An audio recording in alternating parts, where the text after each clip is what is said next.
चलिए खबरों में आगे बढ़ते हैं। बड़ी खबर का रुख कर लेते हैं। खबर एमपी से है। जबलपुर हाईकोर्ट में जहरीले कचरे के मुद्दे पर सुनवाई से जुड़ी बड़ी अपडेट आपको दे रहे हैं। हाईकोर्ट में 6 हफ्ते बाद मामले की अगली सुनवाई होगी। सरकार को हाई लेवल कमेटी की रिपोर्ट पेश करने के निर्देश है।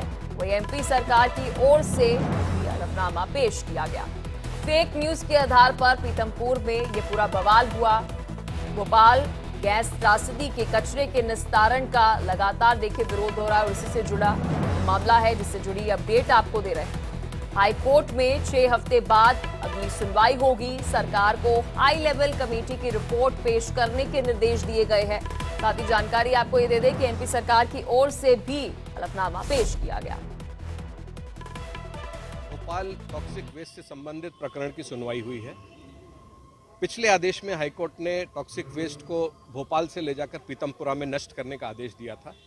राज्य सरकार ने आज एक हलफनामा दिया था और अतिरिक्त समय की मांग करी थी, जिसमें सरकार का कहना था कि भ्रामक जानकारी के कारण वहां जन विरोध हो रहा है और वो आदेश का पालन नहीं कर पाए हैं और अतिरिक्त समय चाहिए सरकार को। अतिरिक्त समय दिया है राज्य सरकार को 6 सप्ताह का और सरकार को पूरी छूट दी है कि वो आदेश के पालन में इस टॉक्सिक वेस्ट के विनिष्टीकरण की आगामी कार्यवाही करें।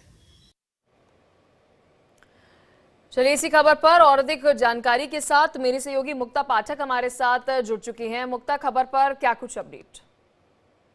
बिल्कुल, देखिए, सरकार और डॉक्टर मोहन यादव का भी जो है अभी जो है वो बयान आया है। स्वागत किया उन्होंने हाई कोर्ट के जो फैसला आया है। अगली सुनवाई 6 हफ्ते के बाद है।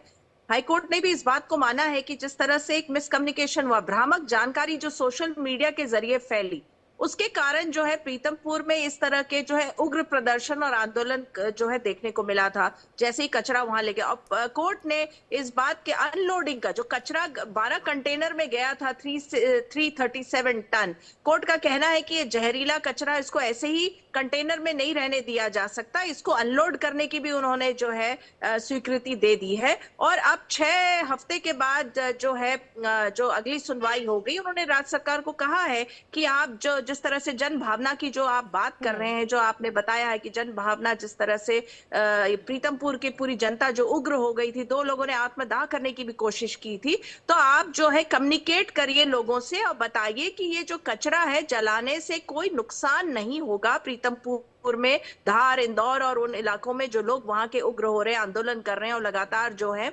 बात को कह रहे हैं कि कचरा यहाँ नहीं जलाना चाहिए, तो सरकार के पास टाइम है कि अभी वो कम्युनिकेट करे। और हम देख रहे हैं लगातार जब ये ग्रीन कॉरिडोर के थ्रू यूनियन कार्बाइड से प्रीतमपुर पहुंचाया गया, उसके बाद जब अगले दिन से ही जो आंदोलन शुरू हुआ, उसके बाद सरकार जो है हर लेवल पे कोशिश कर रही है कि एक कम्युनिकेशन हो। जैसे कि चीफ सेक्रेटरी ने सभी मीडिया से इंटरेक्ट किया, पूरी बात को सिलसिलेवार समझाया। उसी तरह से जो है इंदौर में भी लोगों से बातचीत हुई। लगातार जो है इंदौर, भोपाल में सिलसिलेवार पूरी कार्रवाई को समझाया जा रहा है कि सरकार अगर ये काम कर रही है तो कोर्ट के आदेश पे कर रही है, अपने मन से नहीं कर रही है। जो कोर्ट का निर्देश है उस हिसाब से कर रही है और पूरी एहतियात बरत के किया जा रहा है। किसी तरह का कोई नुकसान प्रीतमपुर में और वहां के लोगों को नहीं होगा।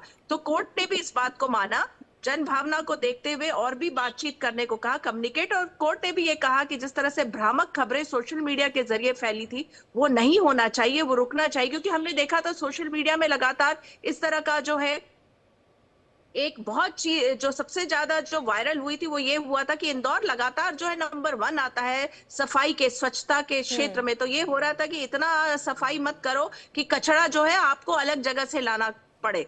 तो इस तरह की चीजें जो फैल रही थी, उससे लोगों में बहुत जो है वो हो रहा था। अब लोग जो है बहुत परेशान और हैरान हो रहे थे और ये भ्रामक जानकारी फैल रही थी कि कचरे से वहां पे नुकसान होगा। बहुत शुक्रिया मुक्ता, हर एक जानकारी साझा करने के लिए। आप खबर पर नजर बनाए रखना, जो भी अपडेट होगी हम आपसे लेते रहेंगे। फिलहाल के लिए इस न्यूज बुलेटिन में इतना ही, लेकिन खबरों का